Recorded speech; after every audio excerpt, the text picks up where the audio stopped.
In repressive Victorian England, morality was heavily bound up with duty. It was considered to be a woman's duty to keep a good household, to nurture and groom her children, and to promote her husband's good name.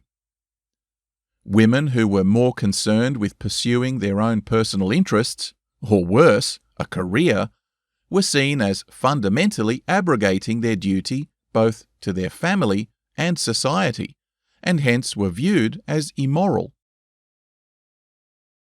If we turn to Dickens once again, we can see the portrayal of such a woman, Mrs. Jellyby, in his novel Bleak House, a woman who is obsessed with supporting missionary and civilizing work in far-away Africa, yet whose own house is a mess, her marriage a shambles, and whose children suffer from neglect.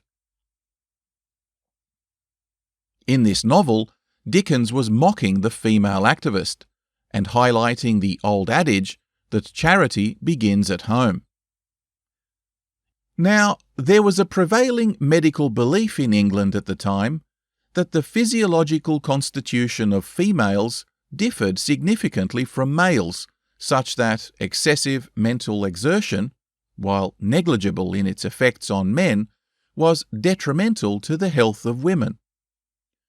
Numerous books had been written attesting to the apparently indisputable fact that academic study was so harmful to the fairer sex that it would manifest itself in physical disease, possibly even death.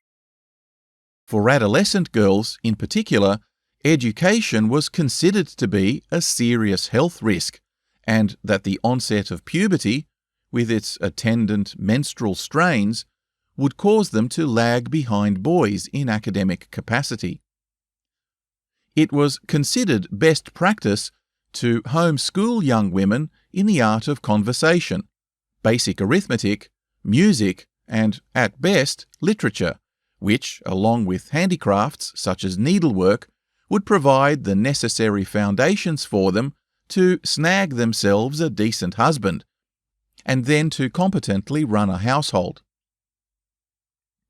While we of course view this today as entirely preposterous, it's perhaps salient to note that the loss of iron during menses frequently leads to substantial anemia in women, with its concomitant symptoms of fatigue, weakness, general malaise, and often mental fogginess.